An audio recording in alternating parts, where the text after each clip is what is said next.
All right, so I'll call us to order and ask that we take attendance. Sure. Kelly Brown Present.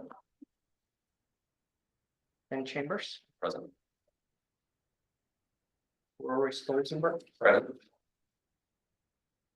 Jessica Hirsch Valerie, Here. Albert Corinna Plum, Here. Luis Carzana,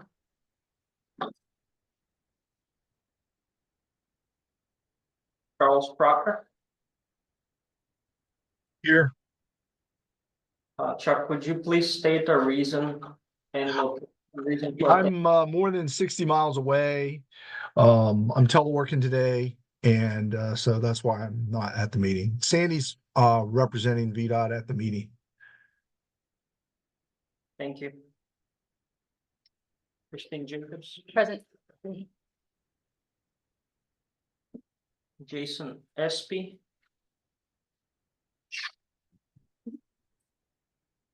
Bill Palmer, Present. Mitch Hubert, Present, and I'm based in Richmond, so over 60 miles away.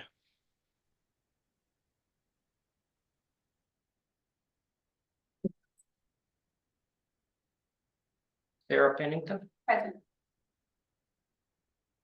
and Carl Williams. That's it. All right, do we have any matters from the public? Just as a point of order, we actually need to take action to allow electronic participation. Yeah. I know they've stated their preference, but you guys Gotcha. have to take action to allow them to vote. Are they voting? Mitch Mitch is. is All right. voting. Yes. So can I get a motion to allow Mitch to participate electronically? Second. Right, all in favor, say aye. Aye. Any opposed? All right, Mitch, welcome to the club. Appreciate it. Matters from the public, do we have any? Public today, none today. All right, acceptance of the agenda, can I get a motion to approve the agenda? Oh, The agenda has to be amended because we I saw that. have another piece for the 5310 that Lucinda is gonna be talking about later. Okay, so a motion to approve the agenda as amended to include the 5310 discussion. So, Second. Second. Thank you. All in favor, say aye. Any opposed? Any abstentions? All right, this is our agenda, with the 5310 discussion added. Can I get a motion to approve the meeting minutes of October? Second. All in favor of adopting these meeting minutes from October, say aye. Aye. Any opposed? Any abstentions? All right, those are our meeting minutes. New business, Corian, gonna take us through the performance safety targets. thank you.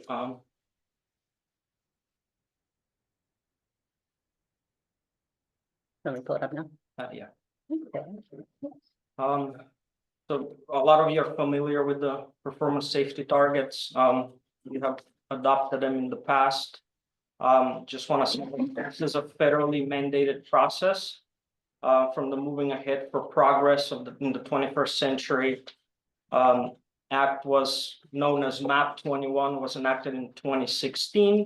It established a framework for national transportation performance goals. These national targets are set by the U.S. Secretary of Transportation.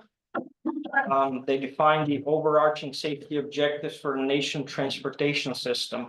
The targets filter down to the states, which develop their own targets, and finally to MPOs, which are tasked with adopting targets in support of the statewide targets. Next slide, please. The primary reason why we adopt safety targets is to comply with the federal funding requirements. MPOs are not directly held accountable for meeting the targets. The responsibility lies with the states. But our targets are meant to assist the state in achieving its goals. Every 4 years, we review the state safety performance targets comprehensively And annually, we adopt our own targets to align with these efforts. The state provides us with valuable data and tools to help determine our regional targets, which we're gonna look at in one of the next slides. So historically, the same MPO adopted the state targets. However, in 2023, they took a different approach by adopting alternative targets. And in 2024, they transitioned to aspirational targets aligned with the Comprehensive Safety Action Plan. Today, we need to consider which targets will serve the Charlottesville-Albemarle region for the upcoming year. Next slide, please. I have a quick question. You mentioned that every 4 years we comprehensively look through these state targets and provide recommendations. Is that next year or what year does that come up? That I am not sure of, but I can definitely. It should come up in 2 more years, I think, More years. right? Like it was just done in 20. Yeah, I believe it was done, not the most recent before this, but 2 cycles ago. Thank you. So you can see the data here. This was provided from the state. It's to illustrate the safety targets. We have recent trend line and long-term trend line projections. When we establish safety targets, we focus on 3 key metrics: the number of fatalities, the number of serious injuries, and the number of non-motorized fatalities and serious injuries. Regardless of which targets we choose to adopt, we should remain fully committed to improving safety for everyone who uses the transportation system.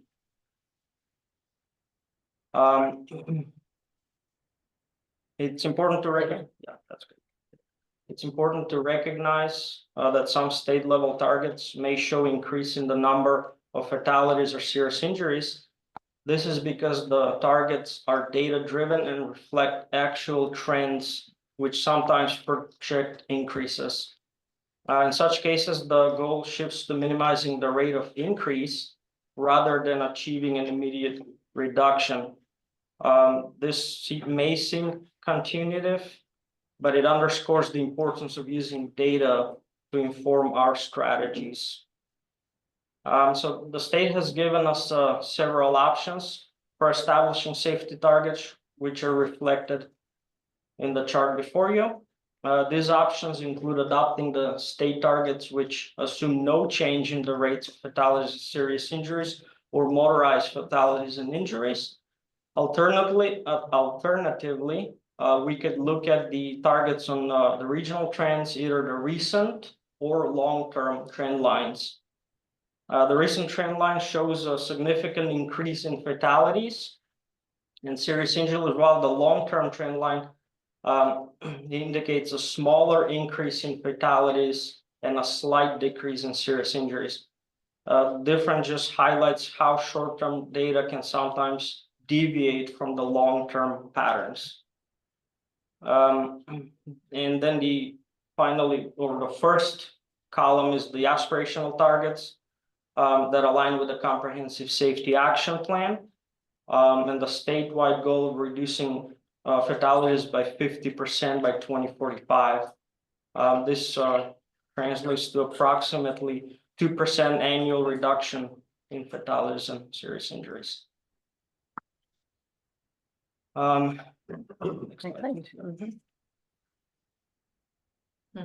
So on this slide, there's a detailed summary of the difference between what was adopted by the MPO in 2024 versus the projections for 2025 based on the aspirational targets.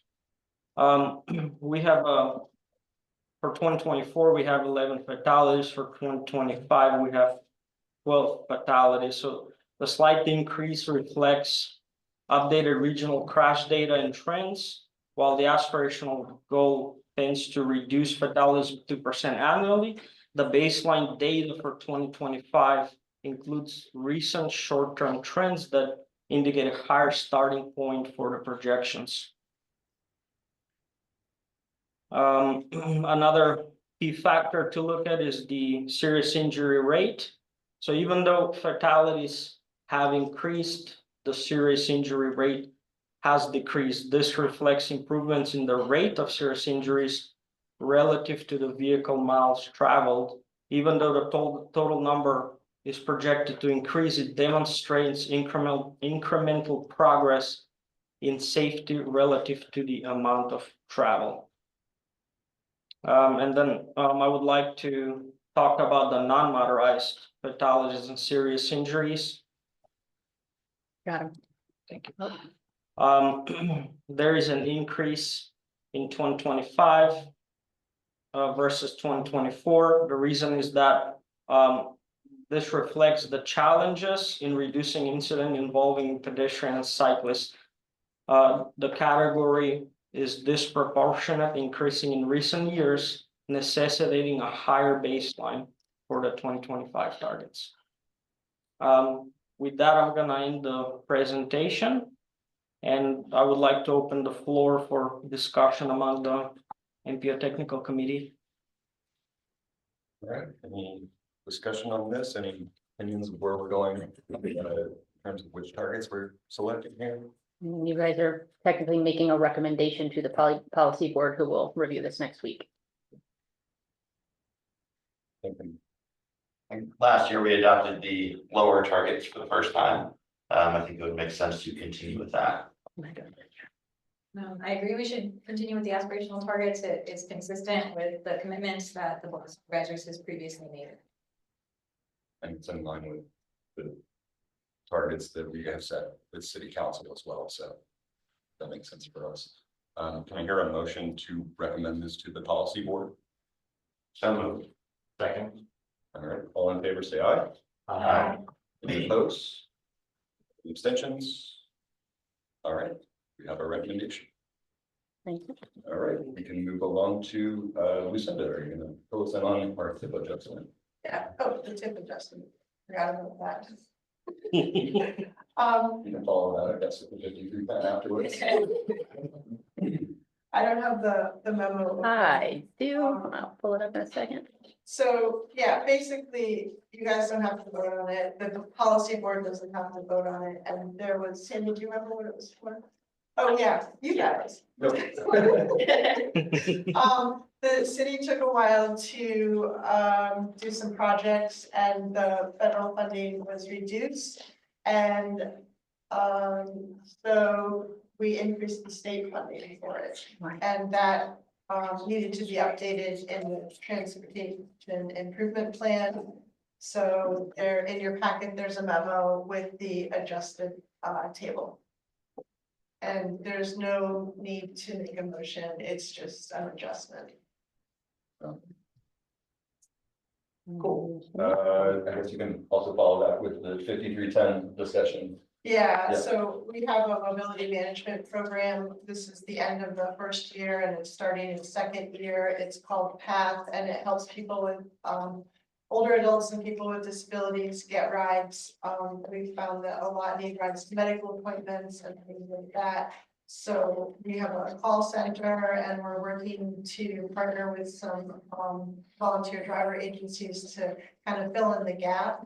We always refer to Kat first and then John and then kind of keep going down the line to find something that meets their needs. And so this is to apply for, this is for the commission to approve us applying for a fiscal year 2027 grant to continue the program. It's before you because part of the grant application requires us to notify the policy board. So it's going before the policy board in their next meeting as a notification. So again, like the tip, there's not anything, any actions that anybody needs to take, but it's a courtesy of notifying you all. Any questions on? I have a question. Yeah. How does the program work? Like, if you're a resident and you're looking for transportation and. So we have a website and we have an 800 number and you can call or visit the website.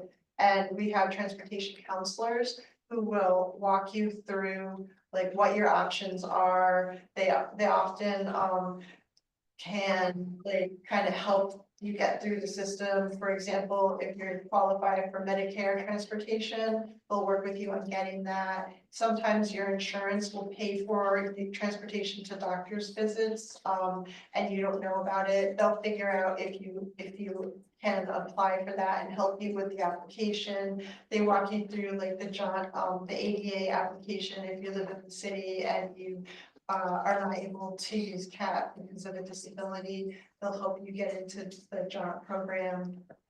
So they just kind of provide information, but they like walk you through the whole thing. And also like last week, Sarah went out and rode the bus with somebody. So like if people are interested in learning how to ride the bus, we'll like go through that whole thing with you too. Well, like, I'm just curious, like, how do they know to look up that website or to call that number? Like, if they were to call John first, does Jonathan refer them to those resources or? Well, I would hope that John would, but I don't know if they do. Well, and 5310 funding, sorry to interrupt you, is specifically designed for seniors and people with disabilities. Right. While they'll answer calls from the general public, it is targeted towards those populations. Just as a side note, in case we didn't share that. Yeah, so part of our marketing program is that we work with service providers who work with people with disabilities, so like, or older adults, so like Java. They know all about us. We go to some of their staff meetings and we remind their counselors that we're available and they can refer people to us. The Blue Ridge Health District is aware of us. We go to all of the IAC meetings, which are the rural interagency council meetings, and we give presentations, asking them to refer people to us. We also work with the Food Bank Network, and the Charlottesville Redevelopment and Housing Authority. So we just kind of try to connect with places where older adults and people with disabilities are. Any other discussion on 5310? Just one quick note, in the letter to the director of TRTT, there's a typo in AARP. Cool. It says Awesome catch. AAR. Perfect. We can amend that before sending it in. Thank you, Cory. All right, next item is the Raise 2025 grant. Christine? Yep. So as this group likely knows, we applied in 2023 for a raise grant. It was scored a project of merit, which means it's automatically advanced to the second round of review. In the debrief from that year, when we learned that we were not awarded the funding, they said it continues to be a highly competitive application. Please continue to submit it. There's just not enough funding, very competitive national program. We submitted it in 2024, nearly the same application with a couple of revisions. It was scored as a recommended project. We were about a point shy of project of merit. In asking the debrief team, what is the difference? She said it's a different review committee. Literally 1 point can be the subjectivity of the team. They did say it's still a very competitive grant. They recommended that we continue to pursue it. So we are looking to submit a 2025 raise grant. We are working now both with VDOT and some other partners to bolster some of the data in the economic development section to see if we can bump the score in one of those areas. But we are really hopeful that third time is a charm. But we would like to resubmit this and have asked for both City Council, Board of Supervisors, Albemarle. We're going to ask the MPO and the TJPDC, as well as several other partners that supported the project in the last application, to give support this time so we could resubmit by January 30th of 25. We would like from you all to recommend to the policy board if you think we should continue to submit this application so that they can take action for a letter of support or a resolution of support.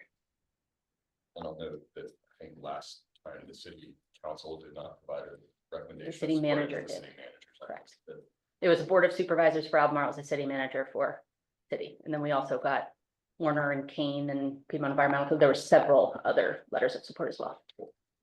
Any discussion on moving forward with recommendation? Just a question. I'm tired of arguing about the alignment, so I'm not gonna talk about that. When we submitted the raise grant for the Union Station project, the study, what did the debrief say about the quality of that application? I was not involved in that. It was, well, we sat on the debrief, from what I recall from the debrief, and full disclosure that Jessica was the primary author, so she was not at the PDC when we got the debrief, but I believe it was still very competitive. It still went to at least the secondary review. Okay. But was also not selected at the final stage. I don't know if it made it all the way to the secretary's desk for consideration or not. I remember one of the complexities of that one was ownership of the property.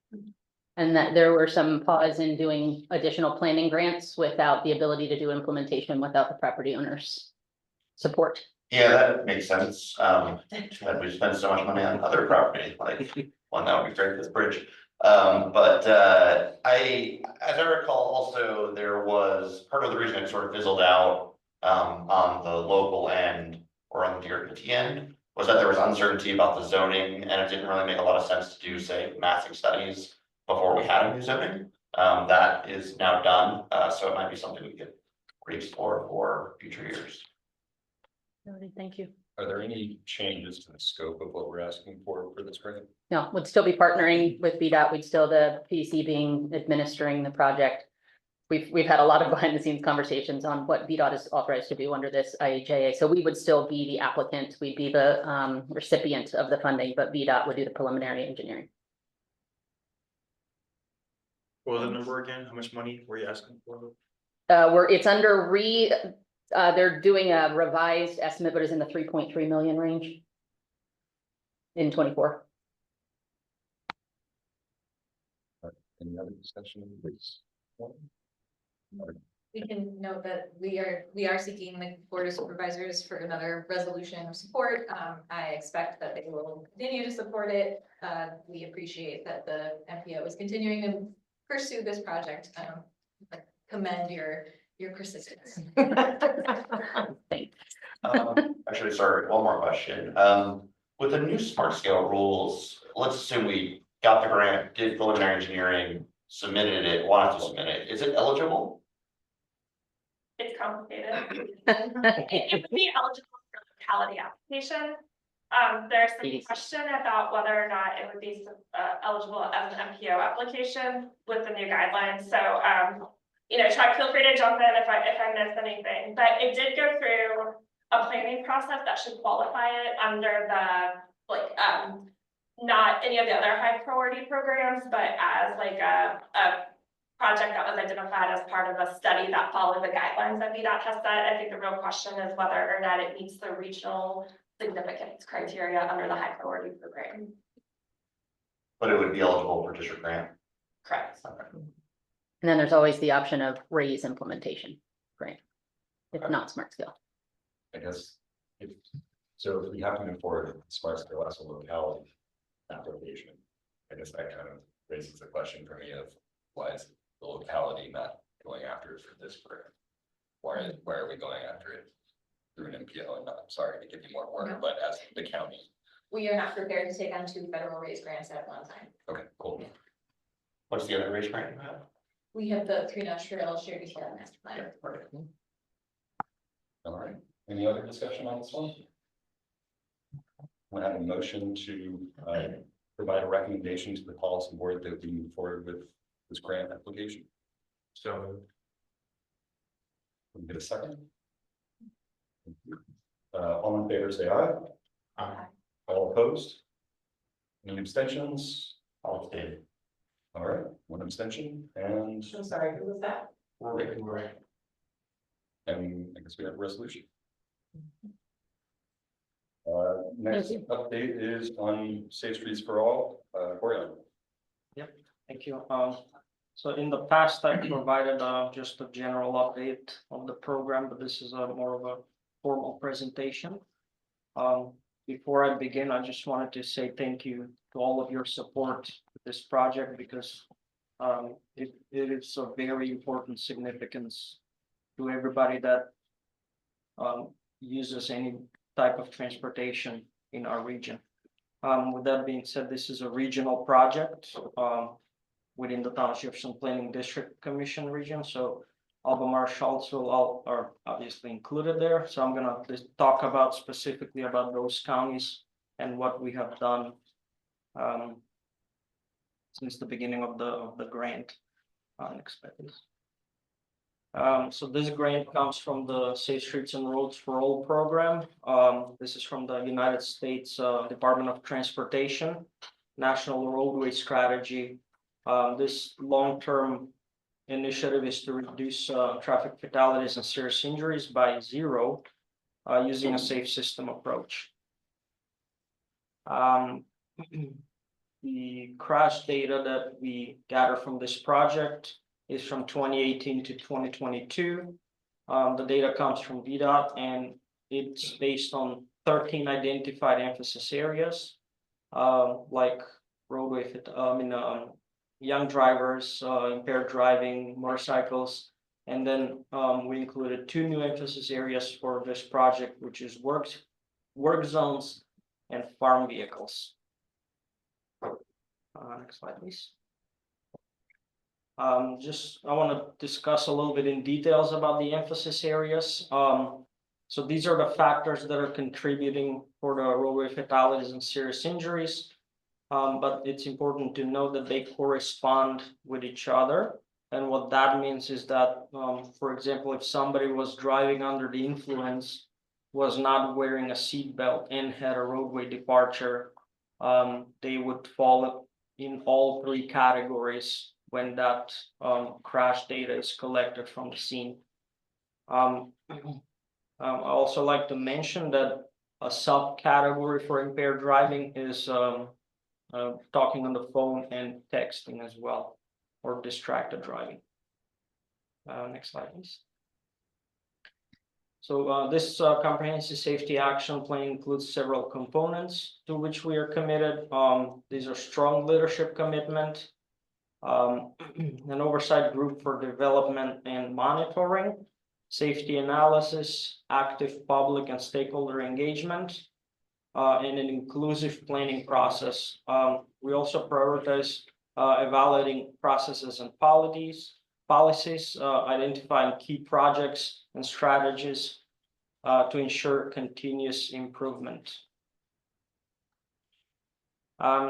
Just a little bit about the funding of the project. So the total funding is a little bit over $1 million. About 857 come from the Federal Highway Administration, and about 214 come from the local match from the 6 jurisdictions. This supports various regional components assessed on per capita basis. This ensures equitable distribution aligned with each jurisdiction's scope of work. Just a little bit about Albemarle and Charlottesville. For Albemarle, the specific component is 84,000, from which 33 are for public engagement, while Charlottesville has 205, from which 121 is estimated for a charrette and project design demo that we recently started working on. So I'm going to talk about a little bit more about that in the next slides. Do we know how much of that is for the charrette and how much is for the demo? So I am not exactly sure about the exact number, but I can definitely find the detail for you and provide it by email. Thanks.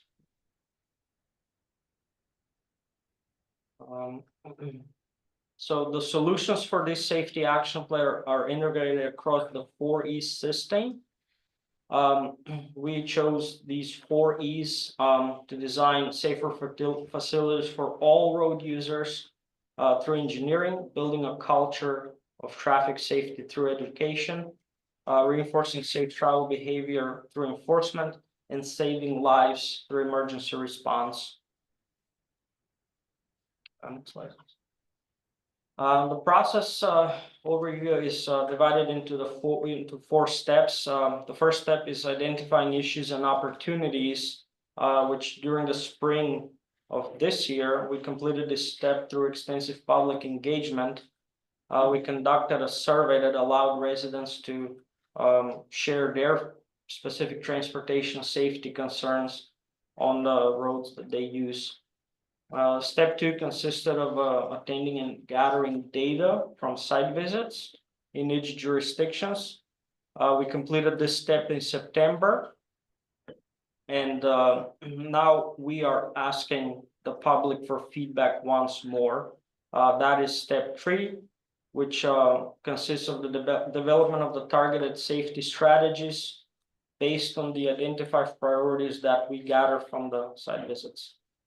All this was done in collaboration with the jurisdictions, who I want to say thank you to, because some of them did come out on the site visits and share their concerns within their locality. So these 3 strategies will serve as a foundation for the final step, which is the development of the comprehensive safety action plan, which is going to be done in spring of 2025. Next slide. So addition to the survey, we held 6 in-person public meetings, 1 in each jurisdiction, and 1 virtual public meeting for all jurisdictions. We organized 21 pop-up events across the jurisdictions.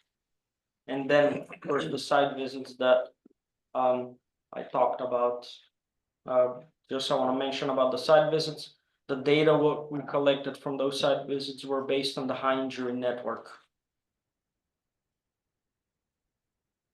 Not gonna stay long on the survey responses. They're included in the packet for your reference if you want to look in detail, but some key takeaways are that over 60% of responses disagree or strongly disagree that people drive safely in the region. I would like to mention that during the Governor's Transportation Conference, on a lot of the presentations, a lot of presenters emphasized that driver behavior is a major issue across the state. We can move to ongoing work slide. All right, thank you. So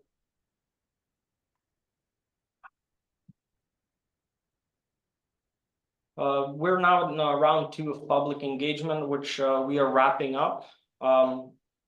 This was based on the data that we gather from the site visits. We took the data to identify potential solutions. And now we're seeking the public for feedback once more, but this time is what are the type of projects they think will help improve safety in the community. The feedback is gathered again through a survey, which is currently active. The original end date of the survey was December 6th, but we chose to extend it yesterday to December 14th. So after the meeting, I will provide a link to the survey, and I encourage all of you to take it and share it with anybody that you know that uses our roads. We also conducted pop-up events across the jurisdictions, roughly about 2 events per jurisdiction from November 11th to November 23rd. And then we have 2 virtual public meetings scheduled for December 11th. That's a error on my part in my presentation, says December 12th. It's December 11th. One is at 10 a.m. The other one is at 5 p.m. I can also provide a link for a Zoom registration if you'd like to attend these meetings. And then we're the final piece is the coordination of the project demo and shred for the city of Charlottesville. We will be gathering focused feedback from the public on a few solutions and then implement those solutions on a couple intersections in the city, and then gather feedback to see if the solutions are working out or not. This will serve as an example for future types of implementation projects that will be available for funding in the implementation stage of the SS4A federal grant. Next slide, please. Just one. So I will talk about the high injury network methodology. This was defined based on communication with each jurisdiction separately. But just wanted to mention that how that was defined in this case was that road segments were divided into 0.1 mile segments. Disproportionately with a high number of severe crashes. The project team met with staff from each of the jurisdictions to discuss the potential thresholds. So the Charlottesville and Albemarle crash data were evaluated independently from each other. As a reference in our region, 70% of fatal and serious injury crashes occurred just on 6% of the roads. The analysis breaks down roadway into 0.1 mile segments, and we use the sliding window analysis that evaluates 0.5 mile segments to assess the crash data.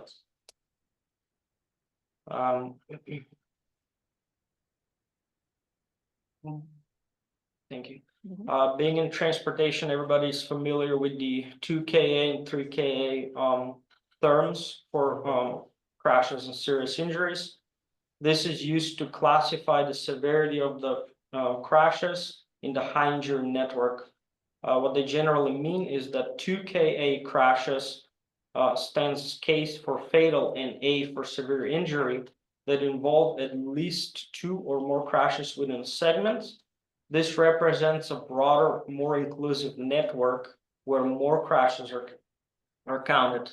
And then 3KA, which is fatal and severe injury crashes, but this one limits the focus on more crashes within a segment. This represents a more narrowly defined network focusing on areas with higher concentration of severe crashes. The same goes for 2KAB and 3KAB, but in the case that B stands for minor injuries. With this being said, 3K is a smaller subset of high injury areas, including more precise location with very frequent severe crashes, while 2KA is a broader set of locations with slightly less stringent crash frequency criteria. For this project, the high injury network is used to guide and prioritize strategic safety recommendations. On the map, there is segments with 2KAs and 3KAs, but what is red stands for 3KAs, and what is yellow stands for. So basically, what I'm trying to say is that 3KA used to be 2KA, and then it turned into 3KA based on more crashes in that area. But in short term, they overlap. Next slide, please. Just want to look at some examples for the Albemarle County. So 3KA in Albemarle County covers 3% of the road, but contributes for 47% of the crashes. And then the 2KA covers 7% of the road and contributes for 72% of the crashes. For the city of Charlottesville, we chose with the jurisdiction, we chose 2KA and 3KAB, which covers 2KA covers 14% of the roadway, but contributes for 77% of the crashes, and 3KAB covers 70% of the road, but contributes for 80% of the crashes. As you can see, just from this data, the crashes are very condensed on specific roads and areas. Next slide, please. I'll talk about just the plan development and engagement that we're using for this plan. We have 4 segments of plan development in which we're collecting, analyzing data, conducting site visits, and developing countermeasures. We're prioritizing strategies and projects that will lead to the development of the comprehensive safety action plan. These 4 segments are supported by 3 rounds of public engagement. where we ask feedback from various groups of people, and including the public and the jurisdictional leadership.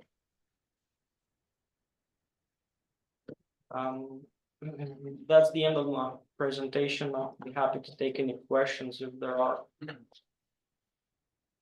Questions on Safely Blue Ridge or the public engagement associated with it? Can you go back to the slide about, it was like the 0.1 mile segments and it had like the 5 grade lines. I just didn't understand what it meant, like how the chart works there. Could you explain it to me? Yeah, so this was defined based on the meetings that we had with each jurisdiction. Oh, so is every gray line a jurisdiction? I'm sorry? Is every gray line a different jurisdiction then, or? Every gray line's a half-mile segment, so for every 0.1 mile segment, you look at segments on either side.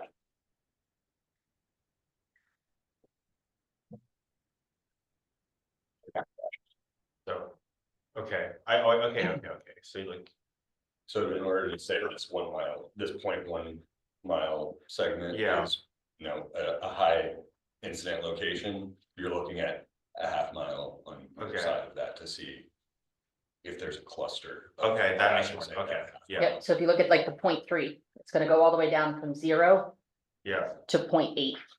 Is gonna be analyzed okay, on either side. Quarter mile. Yeah, Okay. that's like the sliding window approach. okay, that makes sense. Thanks.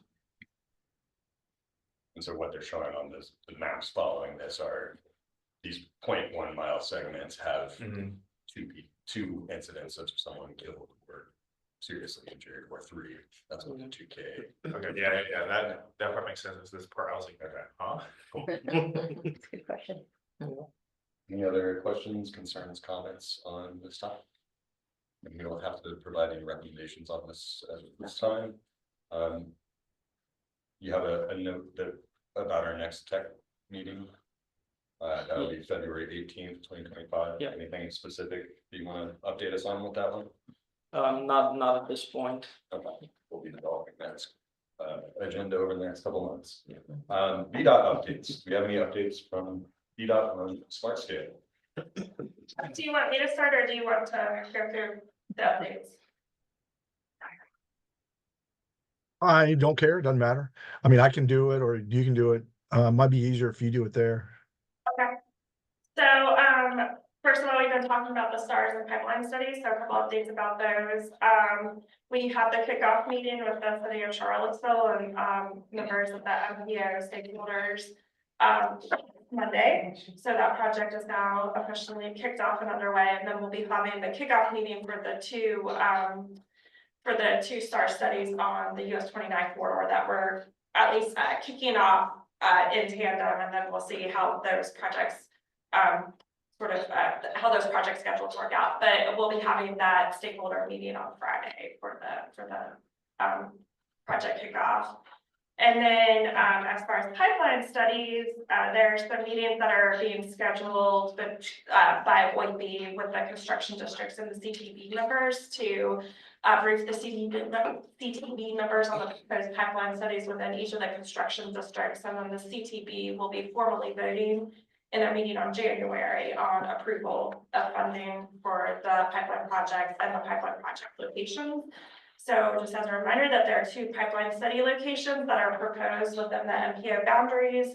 The first one is looking at US 29, predominantly at the I-64 exit 118 area, but that will also look at the interchanges on at least the Fontaine interchange, just to make sure that we're considering impacts on any interchanges related to that project. And then also, assuming that we do not hear good news about the 5th Street DDI, we'll be doing a reassessment of the 5th Street DDI project and include the 5th Street Station intersection as well as part of that pipeline study. And then updates for Smart Scale Round 6. All of the cost estimates for the projects have been finalized. We are in the process of validating scores. Some of the scoring is not quite completed, but we're working on those as the scores are available for us to review. And the staff recommended list of projects to be funded should be shared at the January meeting.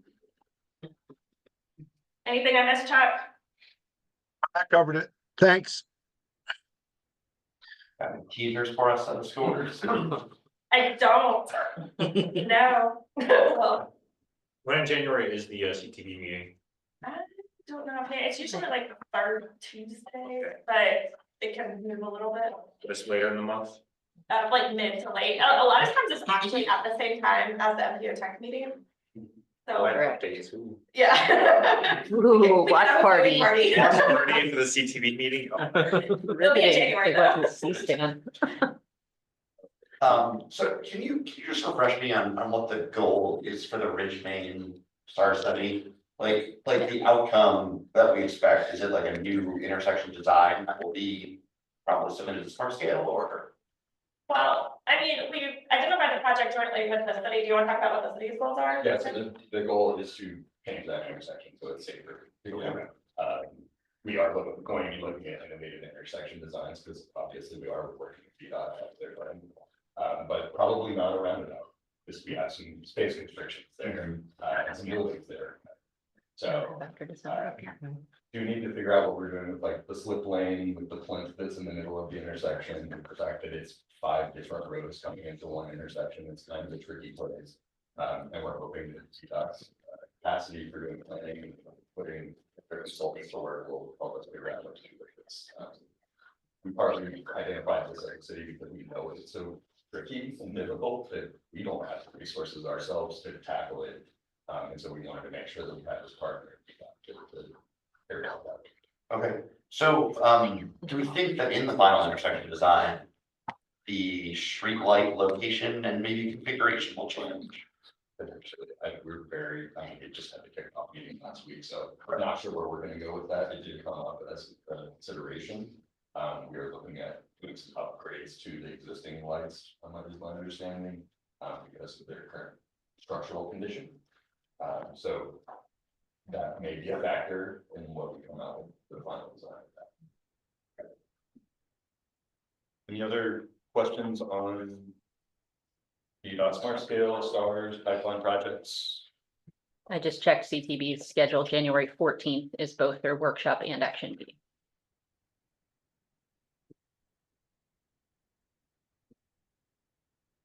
Or to the roundtable updates. I'm actually gonna go last, I think, with City of Charlottesville County. Would you like to kick us off? Right now. We're starting to plan for Mobility Summit next year. We're hoping to have it be with some 3-notch trail. Not focused on that exactly, but just have that be kind of a big part of it since it is going to be kicking off very shortly. Let me see what it's right now.